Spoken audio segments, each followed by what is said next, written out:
한참 저희는 삐삐를 차고 다녔어요. 486 사랑해. 받아보셨나봐요, 많이. 아니요. 제가 많이 보냈죠. 486. 이제 상현이 세상을 떠나는 과정을 함께 하는데 마지막까지 호의를 베풀어서 은중이가 갔는데 한국에 돌아와서 자살 방조죄 처벌을 받으면 정말 은중이는 호구가 맞다.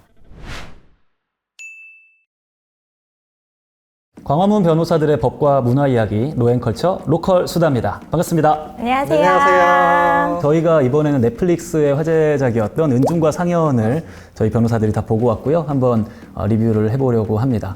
두 명의 여주인공이 등장을 하죠. 은중이랑 상현이 평생에 걸친 친구였으면서 동시에 굉장히 경쟁자, 라이벌이기도 했던 친구들의 이야기였죠. 은중이와 상현이의 성격이나 좀 캐릭터에 대해서 좀 얘기를 해주세요. 은중이는 별로 꼬인 거 없이 겉과 속이 좀 동일하고 그냥 자신이 부족한 점이나 자신이 이 사람이 부러운 부분에 대해서 되게 솔직하게 얘기하는 스타일이었던 것 같고, 상현이는 옆에 있었으면 좀 기빨리는 스타일.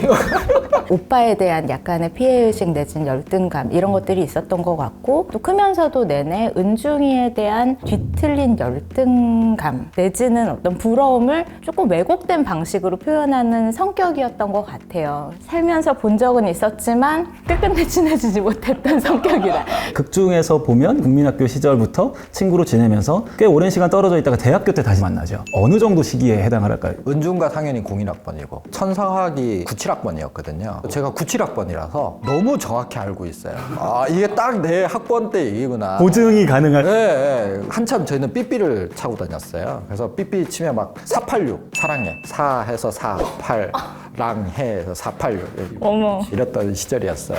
받아보셨나봐요, 많이. 아니요. 제가 많이 보냈죠. 486. 연강대라고 나오잖아요. 아마 연세대를 얘기하는 것 같아요. 네, 신촌이잖아요. 맞아요. 대학 문화가 좀 꼽히던 동네 아닌가요? 여러분은 미팅을 잘 안 하셨어요? 미팅 할 땐 신촌으로 갔죠. 미팅의 메카예요. 미팅 그쵸, 그때 그쵸. 신촌이 제일 핫할 때였잖아요. 안 가보셨어요? 가본 적은 있는 거. 자꾸 이렇게 숨기는 느낌이 자꾸 방어적이시다. 뭔가 자꾸 숨기는 느낌이 있습니다. 뭐 많이 안 했어요. 적당히 한 것 같아요. 기억이 안 나네. 제가 대학 생활할 때도 학기 초가 되면 이제 그때 이제 합동 개강총회 이런 게 있었거든요. 예, 그래서 좀 남자가 많은 학교랑 여자가 많은 학교가 개강총회를 같이 한다는 명분으로 30대 30 미팅까지 해봤어요.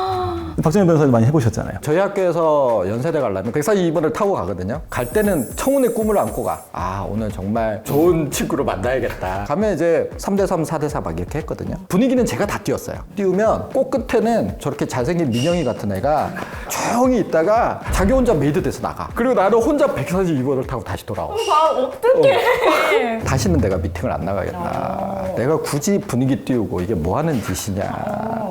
이러고 일주일 뒤에 다시 142번을 타고.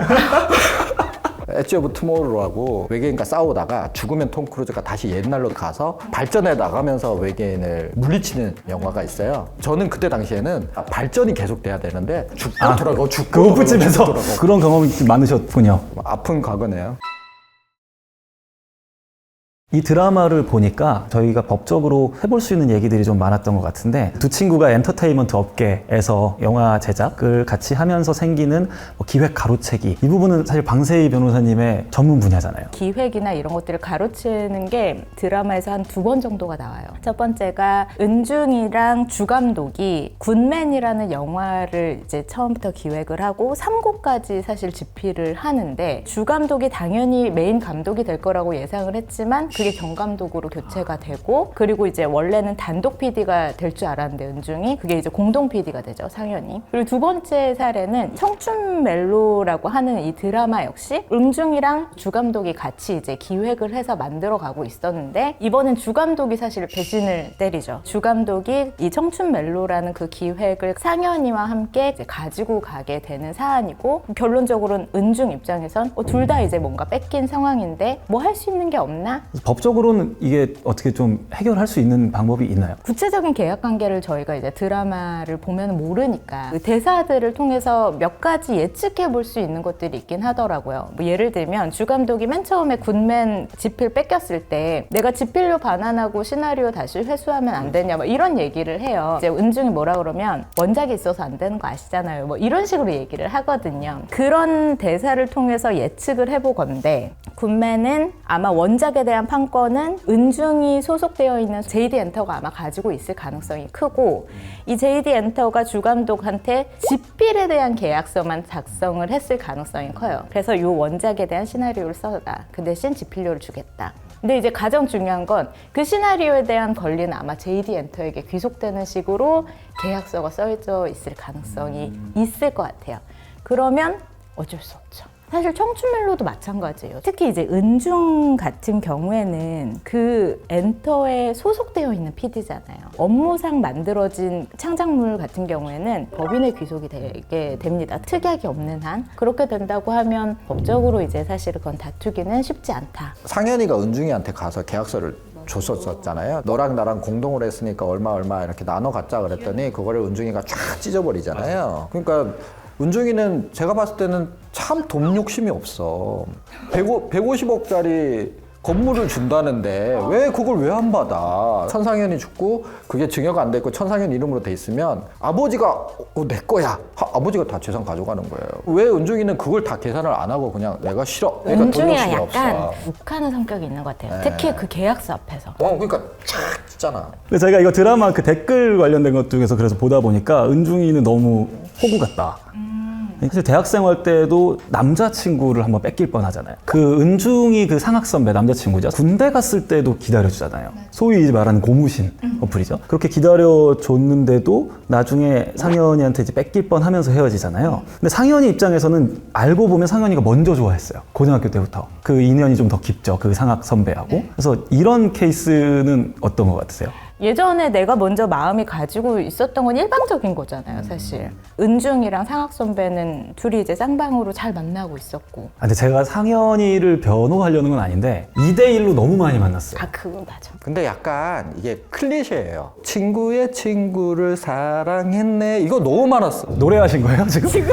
갑자기 내가 지금 뭘 갑자기 노래 나 저는 은중이가 약간 좀 성격이 자기 기준에서 조금이라도 벗어나는 게 있으면 그거를 용납하지 못하는 것 같다는 생각을 했어요. 그러니까 기획을 뺏겼을 때도 돈을 줘서 뭐 합의를 하는 게 나는 이게 아닌 거야. 내 기준에선 이건 마음에 걸리는 일이야. 나는 내 마음이 편했으면 좋겠고 너가 그냥 도둑질을 한 사람이 됐으면 좋겠어 하니까 그걸 찢는 거고 너랑 나랑 그런 관계도 없는데 내가 왜 너한테 증여를 받아? 이것도 찢는 거고 남자친구도 물론 이제 사실 사귀어도 되고 그건 상관이 없지만 이런 조금이라도 불편한 마음을 가지고 또 만나는 건 아닌 것 같으니까 또 그냥 그 관계도 정리하고 굉장히 자기 기준이 엄격한 그런 성격인 것 같다는 생각도 들었어요, 저는. 은중이 입장에서 보면은 그 상학 선배는 역사적으로 더럽혀진 남자예요. 이건 너무 많이 오락가락했고. 근데 그건 저는 좀 약간 다르게 생각하는 게 김상학이 발전해서 왔어요. 촬영 감독으로 만났을 때는 상현이가 막 술 먹으면서 너 나랑 사귈 거야? 그랬더니 아니, 너 딱 잘랐잖아. 김상학은 한 번 그 이슈가 있은 이후에 다시는 그렇게 하지 않으리라고 마음 먹고 발전돼서 오는 남자야. 촬영 중에 이승재가 폭행하잖아요.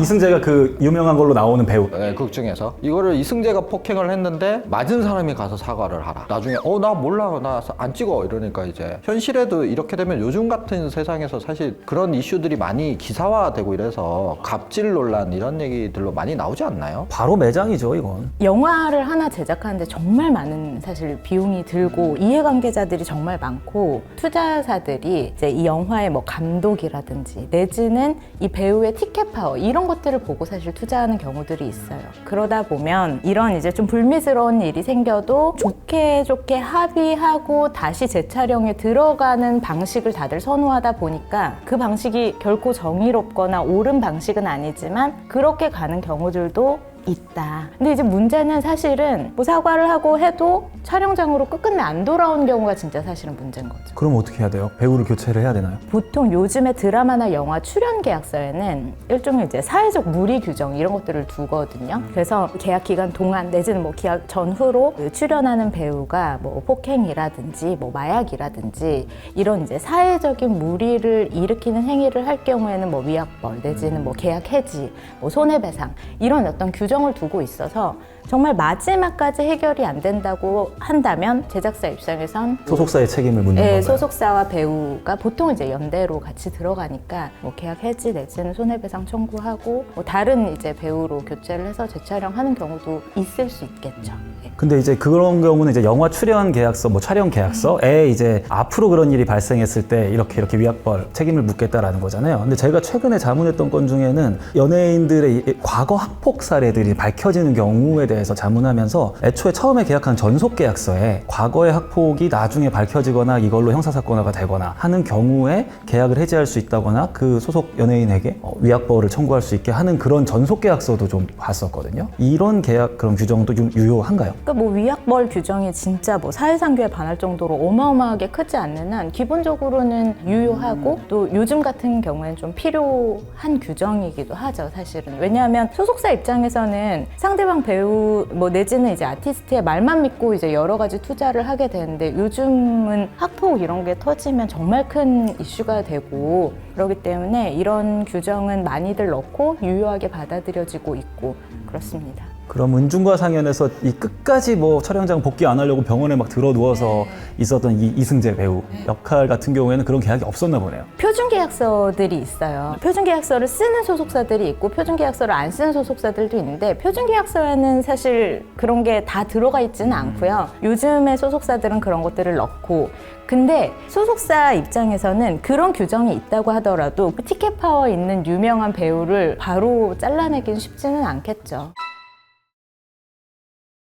이 은중과 상연 드라마를 보면 첫 장면이 이제 상연이 은중을 찾아와서 나랑 같이 가줄래? 스위스로? 라고 물어보면서 드라마가 시작이 되죠. 그러니까 상연은 이미 말기암을 갖고 있는 상황이고 그래서 자신의 삶을 마무리할 계획을 이미 다 짰죠. 그 여정에 동행해줄 사람으로 은중을 선택을 해서 이제 물어보는 장면. 여기서 이제 드라마의 가장 무거운 주제인 이제 안락사, 존엄사에 대한 이야기가 나오는데요. 법적으로는 좀 어떻게 구분이 지어질 수 있는 개념인지. 안락사라는 표현으로 법적에서는 좀 많이 쓰는 것 같고요. 안락사를 이제 크게 적극적 안락사랑 소극적 안락사 이렇게 두 개로 나눌 수 있을 것 같아요. 적극적 안락사라는 거는 적극적인 어떤 처치를 통해 가지고 안락사를 할 수 있게 만드는 거고, 소극적 안락사라는 거는 소극적으로 아무것도 하지 않음으로써 안락사를 하게 하는, 이렇게 크게 두 개 개념으로 좀 나뉘는데요. 은중과 상연은 적극적 안락사 중에 의사 조력 자살이라는 게 있어요. 내가 스스로 생을 마감하지만 의사가 도와주는 걸 이제 의사 조력 자살이라고 하거든요. 더 이상 치료할 수 없는 상태로 가야 되고 환자가 스스로 결정할 수 있는 의사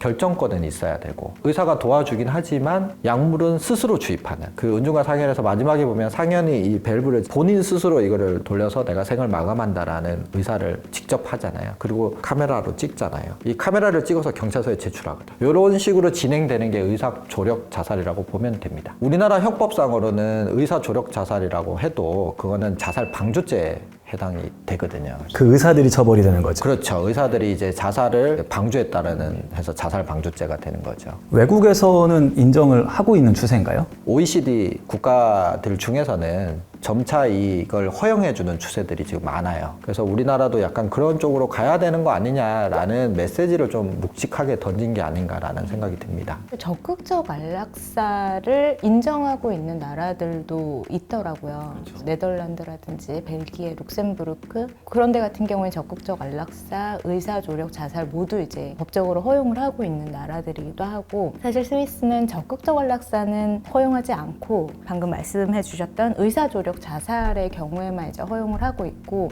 이런 방식의 이제 법제를 채택하고 있는 나라들이 뭐 미국의 일부 주라든지 뭐 캐나다라든지 몇몇 개 이제 해외 국가들이 있는데, OECD 국가들 중에서도 이제 의사조력 자살 같은 경우에 점차 이제 인정하는 추세가 좀 보여지고 있는 것 같습니다. 그래서 결국은 은중이 상연의 부탁을 받아서 스위스로 같이 가죠. 이제 상연이 세상을 떠나는 과정을 함께 하는데 그 스위스에 동행한 은중의 행동에 대한 법적 평가에 대해서 좀 어떻게 볼 수 있을까요, 우리가? 스위스는 그러니까 이기적인 동기만 아니면 도와주는 거에 대해서 처벌하지 않거든요. 아, 스위스 안에서는? 네, 스위스 안에서는. 그런데 우리나라 같은 경우에는 자살 방조죄가 아직 규정이 돼 있잖아요. 은중은 스위스를 갔지만 우리나라 사람이잖아요. 그렇죠. 그러니까 우리나라 형법은 우리나라 사람에게는 외국에서 했던 행동 행동에 대해서도 적용이 되거든요. 그렇기 때문에 그러니까 이론상으로는 우리나라 법률에 따라서 돌아오면 자살방조죄가 성립될 가능성은 있다. 어떤 형태나 어떤 계기로든 이게 은중에 대한 수사가 개시가 된다라고 하면 자살방조죄 범죄의 구성 요건 자체에 해당한다는 걸 부인할 수는 없을 것 같아요. 그렇죠. 그래서 지금 이제 입법을 통해 가지고 이런 것들을 좀 허용해 주자라는 논의들이 이제 생기는 거죠. 왜냐하면 우리나라 법률도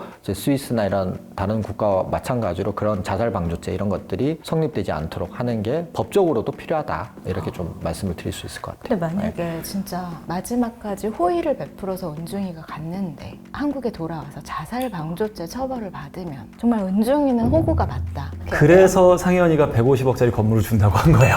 처음에 은중이가 상현이를 만났을 때 상현이가 같이 가자 이랬을 때 은중이가 상현이한테 야 이거 되게 폭력적인 거야 이러면 알았다는 거야. 알았는데 같이 갔잖아. 150억을 받으면 그렇게 폭력적인 거 아닐 수도 있는 것 같아요. 그러면 박준현 변호사님은 150억 증여받기, 자살방조죄로 처벌받기. 둘 다 해야죠. 150 받으려면 자살방조죄로 처벌받아야 되는 거 아니야? 150억을 받아야 나도 리스크를 안고 가죠. 은중은 안 받고 가줬잖아요. 그러니까 착한 거지. 그러니까 착한 게 아니라 그냥 은중이도 내 취향이 아니야. 그러니까 나는 이 둘과 친해질 수가 없어. 그럼 정리를 하면 이제 은중과 상현은 스위스로 가서 자발적 적극적 안락사를 선택을 한 거죠. 아직은 우리나라에서 이제 법제화되어 있지 않은 영역인 것 같아요. 소극적 안락사는 이제 좀 법제화가 돼 있고, 그러니까 무의미한 연명 치료를 거부한다거나 이런 형태로 요건에 따라서 일부 가능한 부분이 있는데 변호사님들 생각은 어떠신가요? 좀 조심스럽고 반대하는 입장이기는 해요. 말기 환자라든지 여러 가지 이제 극히 예외적인 상황에 한해서 예외적으로 사실 그걸 허용을 하는 거잖아요. 의사 조력이든 아니면 적극적 안락사든 현대 의학이 굉장히 많이 발전된 측면과 아직 좀 부족한 측면이 저는 있는 것 같은데 과연 완벽하게 이 사람을 말기 환자라고 판단할 수 있는지에 대한 의문이 하나고 또 하나는 정말 요즘에 사실 과학기술이 엄청 빠르게 발전을 하잖아요. 오늘은 사실은 말기 환자라고 판단이 될 수 있지만 뭐 내년에는 사실 이거에 대한 치료법이 또 개발이 될 수가 있는 상황에서 우리가 이런 어떤 예외를 설정을 하는 데 있어서는 조금 신중해야 되는 것이 아닌가라는 생각을 지금 현재는 저는 가지고 있습니다. 저는 뭐 박 변호사님 의견도 이해는 되는데 저희가 웰빙권이 있으면 웰다잉권도 있다. 자연사 할 때까지 그 고통을 참고 살아 라고 우리가 남들이 얘기할 수 있는가. 내가 스스로 나의 삶을 웰다잉 하는 것도 어떻게 보면 의미가 있지 않느냐. 이게 은중과 상현을 보고 나서 이 이슈에 대해서 이 쟁점에 대해서 좀 관심이 생겨서 기사나 뉴스들을 좀 찾아봤어요. 보니까 비교적 최근에 가족을 스위스에서 그 의사 조력 자살로 떠나보낸 그 동행인들의 후기나 기사들이 꽤 있더라고요. 가족 구성원들이 굉장히 힘든가 봐요. 말기 환자가 그 고통을 견뎌내는 걸 보는 가족들도 힘들고, 근데 이런 생을 존엄하게 맞춰야 되는 인생의 마지막 순간에 정말 소중한 사람들과 좀 같이 내 삶을 돌아보고 정리하고 싶은데 스위스까지 가야 되는 거야, 다 같이. 그럴 수 있잖아요. 한국에서도 만약에 법제화가 돼서 좀 가능한 부분이라면 내가 좀 많은 사람들과 좀 시간을 가지면서 그렇게 결정을 할 수 있는데 마지막 순간에 타향해서 사실은 삶을 마무리를 하게 되는 거예요. 이렇게 다른 나라까지 가야 되는 상황을 상상을 해보면 뭐 변호사로서의 입장도 있을 수 있지만 또 인간적인 측면에서 어느 정도 좀 한 단계 정도 더 나아간 형태의 자발적 적극적 안락사는 일정 부분 우리가 좀 검토를 해볼 수 있는 시기가 된 게 아닌가 생각을 해봤고, 그게 극중에서도 그 상현이 그렇게 얘기하는 장면이 있잖아요. 적어도 내가 내 고통을 거부할 권리는 있는 거 아니야? 하고 있을 때 저는 그 대사가 굉장히 좀 울림이 저한테는 있었던. 우셨어요? 그랬습니다. 아니 그 전부터 쭉 울고 있었어요. 그랬구나. 저는 15화 내내 울었으니까. 사회적으로도 법조계, 의료계, 종교계 여러 각계각층에서 다른 생각을 가지실 수밖에 없는 이슈고, 저희도 사실은 아무리 법률가라고 해도 그 생의 마지막 순간에 아직 안 서봤잖아요. 그래서 정말 어려운 이슈인 것 같기는 해요. 그래서 오히려 이건 이제 보시는 시청자분들께서 좀 어떤 입장이신지 저희도 좀 궁금해서 댓글을 달아주시면 거기서도 토론이 좀 이루어질 수 있을 만한 그런 주제인 것 같다는 생각을 했습니다. 지금까지 광화문 변호사들의 법과 문화 이야기 로컬 수다였고요. 저희는 또 다음 편에 더 유쾌하고 유익한 이야기로 찾아뵙겠습니다. 감사합니다.